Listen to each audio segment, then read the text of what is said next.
안녕하세요, 더월드입니다. 오늘부터는 왠지 이 KYC 유예기간 카운트다운을 시작을 해야 될 것 같은 느낌이 있습니다. 이 KYC를 신청할 자격이 있는데도 불구하고 KYC를 신청하지 않는 분들은 2024년 9월 30일까지는 무조건 이 KYC를 신청을 해 주셔야 됩니다. 이 기간 안에 KYC를 신청하지 않을 경우 현재까지 채굴했던 파이의 대부분을 잃을 수 있습니다. 그리고 영상을 만드는 시간 기준으로 해서 4시간 전에 니콜라스의 공지가 있었는데요. 이 그레이스 피리어드, 유예기간을 놓치지 말고 KYC 및 메인넷 마이그레이션을 완료하여 파이를 잃을 위험을 피하세요 라고 하고 있습니다. 이는 파이의 오픈 네트워크 진전을 위해 필수적입니다. 파이 채굴 앱에서 지금 무엇인지 이 기간을 확인하세요 라는 글을 공지를 하였고요.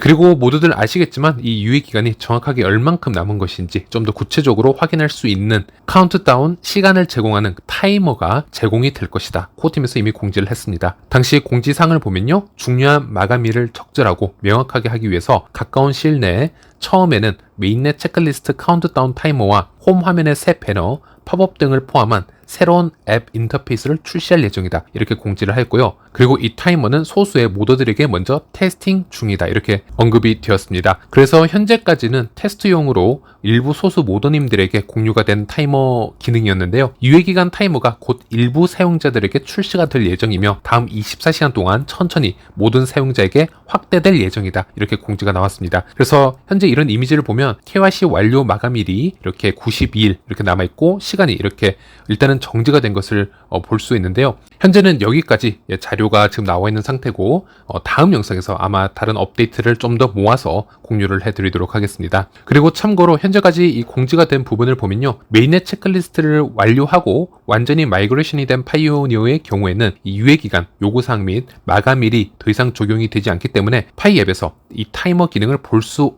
없습니다 라고 공지를 했기 때문에 이 점을 참고하시길 바라겠고요. 그리고 이 6개월 기간 동안 비활성화되어 있는 유저들을 우리가 최대한 이 KYC를 받을 수 있도록 끌어모을 수 있는 어떤 좋은 아이디어나 솔루션이 있는지 한 개발자가 코어팀에게 문의한 부분이 있습니다. 이 또한 캔니님의 자료를 통해서 확인이 가능했고 질문을 보시면요. 6개월 유예 기간이 언제 시작이 되었는지 모르는 사람이 아직 많습니다. 파이 채굴을 포기한 초기 참여자들도 정말 많습니다. 파이 채굴을 그만둔 사람들을 다시 참여시키기 위해 어떤 큰 뉴스가 필요하다라고 생각을 합니다. 이제 이런 질문에 코어팀의 크립토킹은 현재 마케팅 팀에서 이 문제를 처리를 하고 있다. 이렇게 언급을 해서 코어팀 입장에서는 비활성화된 유저들을 좀 더 적극적으로 끌어모을 수 있는 그런 숙제가 솔루션이 필요하다라고 말씀드릴 수 있겠고 그리고 다음 업데이트를 보면요. 이 KYC 관련해서 역시나 아직까지 이 미성년자 KYC 관련해서는 뚜렷한 공지나 어떤 언급은 나오지 않은 상태입니다. 이번 미성년자 KYC 계정도 당연히 아직 KYC를 신청하지 않은 계정들일 것이기 때문에 이번 타이머 기능이 적용이 될 것으로 보이는데 조만간 어떤 솔루션이 나오게 될지 9월 31일까지 KYC를 신청하지 못한다면 다른 계정들처럼 역시나 파이 앱에 떠있는 이 파이 보상을 다 잃게 될 것인지 여러 의문점이 남아있는 상태이고요. 여기에 대해서 메가모더인 GOTM은 이 사항에 대해서 유예기간이 미성년자에 미치는 영향은 더 많은 평가가 필요하고 복잡한 문제입니다. 이 코어팀은 법적 관점과 이 네트워크 관점 모두에서 이 문제를 분석을 하고 있으며 가능한 빨리 그들의 발견과 결정을 공유할 예정입니다. 라는 언급을 볼 수 있었고 또 3일 전에 이 모두와 코어팀의 대화를 보더라도 이 미성년자 KYC 관련에 대해서 코어팀에서는 아직 법적인 부분을 지금 정리를 하고 있고 곧 무언가 공유할 수 있기를 바란다. 이렇게 언급을 한 것을 볼 수 있었습니다. 그래서 미성년자 KYC 관련해서는 역시나 아직은 어쩔 수 없이 좀 더 기다려 봐야 된다는 점 그렇게 말씀을 드릴 수 있겠습니다. 그리고 이 KYC 관련해서 정말 많은 문의와 토론이 지금 벌어지고 있는데 이 캔리님이 공유해 주신 정보를 잠시 보여드리자면 이 레퍼럴 보상의 조건이 레퍼럴 팀이 KYC까지 통과를 했을 때인가 아니면 마이그레이션까지 통과를 했을 때인가 여기에 대해서 여러 다양한 의견으로 토론이 진행이 된 것을 볼 수 있는데 일단 이 토론에 여러 파이오니어들은 물론이고 여러 인플루언서나 전 메가모더, 현 메가모더까지 참여를 했고 각자 다른 의견을 공유한 것으로 보아서 아직 여기에 대해서는 명확하게 정확하게 아는 파이오니어는 없다 이렇게 말씀드릴 수 있겠습니다. 이 부분도 코어팀의 명확한 설명을 들을 필요가 있겠는데요. 일단 대화가 너무 길었기 때문에 요약해서 중간중간에 중요 대화만 읽어드리자면요. 예를 들어 한 파이오니어가 이렇게 묻습니다.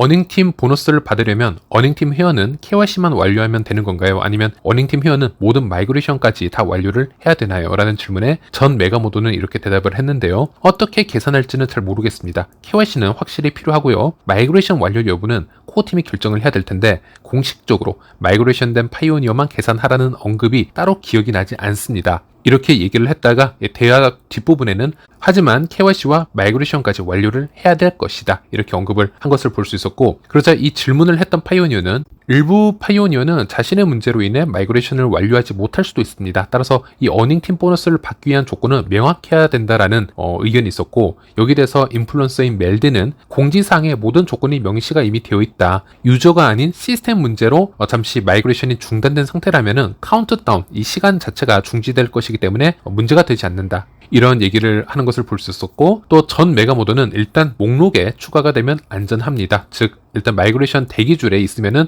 안전할 것이다. 이런 얘기를 확인할 수 있었고, 또 현재 메가모드인 GOTM 같은 경우는 KYC를 통과하는 것이 필수 조건이긴 한데 이 마이그레이션 관련해서는 언급을 하지 않은 것을 알 수 있습니다. 그리고 추가로 코지 모더가 2023년 언급을 했던 부분을 이제 켄리님이 공유를 해주셨는데, 팀원들이 KYC를 완료했다면 당신은 안전합니다. 즉 괜찮습니다. 하지만 당신의 팀원들이 메인넷 체크리스트를 통과하지 못한 이유는 확실하지 않습니다. 이런 얘기를 해서 모든 인플루언서, 메가모드 모두들이 제각각 조금씩 다른 의견을 가지고 있는 것을 볼 수 있었는데, 결과론적으로는 이 부분은 공식적인 코어팀의 공지가 없었기 때문에 이런 상충되는 의견들이 있었고, 결국 코어팀의 공지를 좀 더 기다려 봐야 된다. 이렇게 말씀드릴 수 있겠습니다. 네, 그리고 현재 파이 지갑 생성 문제, 여기에 대해서도 상당히 말이 많습니다. 이미 한 달 전 훨씬 넘은 시간 동안 지금 코어팀이 여기에 대해서 수정 작업을 하고 있는 상태인데요. 파이 위키의 저자이기도 하고요. 파이의 여러 인사이트를 제공해주고 있는 개발자이죠. 이 렉스 개발자의 계정을 보면요. 이 지갑 생성 오류에 대해서 이렇게 얘기를 하고 있습니다. 분명히 지갑 생성 문제는 테스트넷 혼잡 문제의 부작용이다. 이렇게 얘기를 하고 있습니다. 파이 지갑은 처음에는 테스트넷에서 생성이 되고 나중에 마이그레이션 프로세스 중에 메인넷에서 활성화가 된다, 생성이 된다. 이렇게 얘기를 하고 있습니다. 키상이 자동으로 사용 가능한 지갑이 되는 다른 많은 암호화폐와 달리 파이 지갑은 네트워크에 특별히 등록이 되어야 합니다. 이런 얘기를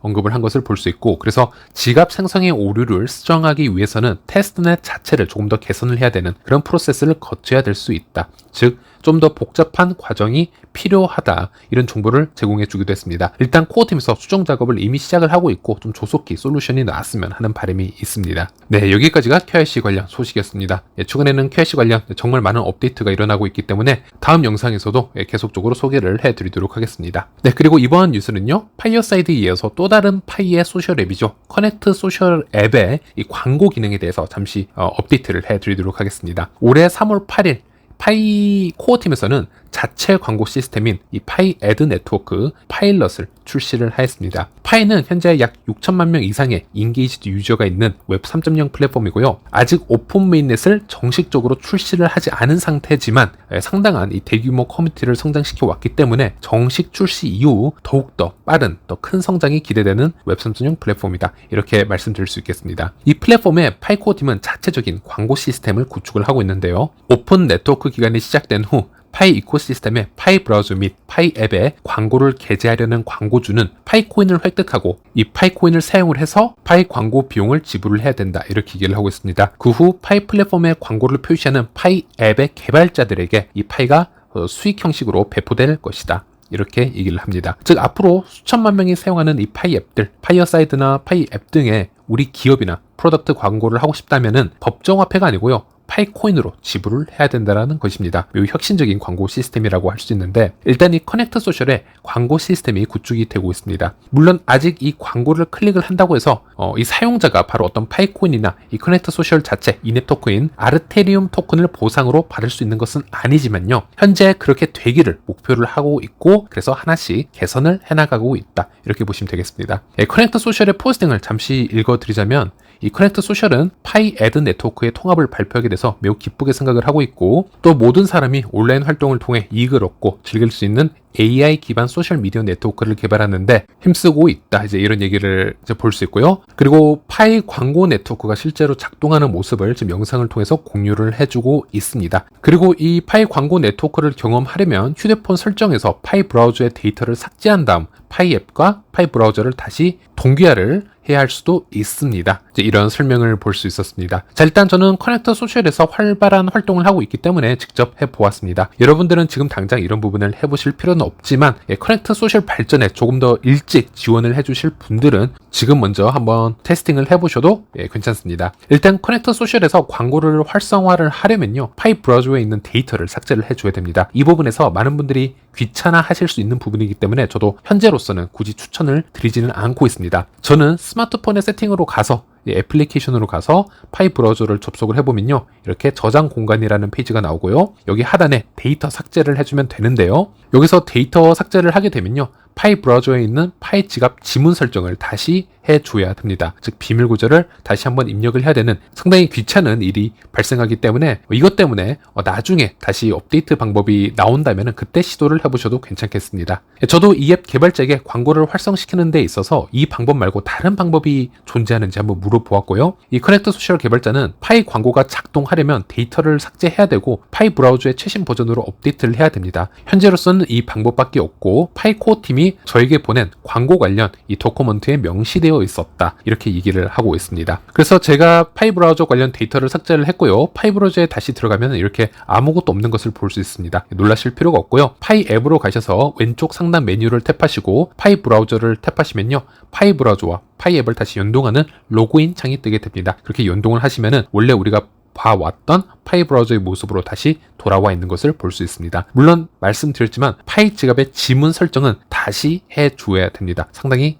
귀찮긴 하죠. 네, 그리고 파이 브라우저에서 파이 커넥터 소셜 주소를 타이핑을 하고 들어가 보면 이렇게 상단에 광고 기능이 나와 있는 것을 확인할 수 있습니다. 그래서 클릭을 하면은 광고를 볼 수 있고요, 미래에는 광고주도 파이 코인을 직접 매수를 해서 그 파이 코인으로 광고를 지불을 해야 되고, 이렇게 클릭을 해서 보는 저희들도 파이 코인으로 또는 아르테리움이라는 이 앱의 인앱 토큰으로 보상을 받을 수도 있고요, 아니면 다른 포인트가 될 수도 있고, 그리고 이 앱의 개발자도 파이 코인으로 보상을 받게 될 것입니다. 하지만 다시 말씀드렸다시피 현재 이 상황에서는 우리가 광고를 시청을 한다 하더라도 현재 얻을 수 있는 수익이 없는 상태입니다. 이 부분은 이 다음 개발을 기다려야 되고요, 현재 우리가 이 광고를 시청을 해준다라는 것은 이 앱의 개발자에게 우리가 어떤 지원을 해준다, 이런 개념으로 받아들이시면 될 것 같습니다. 그리고 이 개발자는 현재 폐쇄형 메인넷이기 때문에 지금은 광고 수익을 법정 화폐로 지원을 받게 될 것입니다. 하지만 오픈 메인넷 이후에는 파이코인으로 광고 수익을 정산받게 됩니다. 그렇게 봐주시면 되겠고요. 그리고 이런 초반 광고 시스템에서 제가 말씀드리고 싶은 거는 결국 파이의 커뮤니티 개발 앱이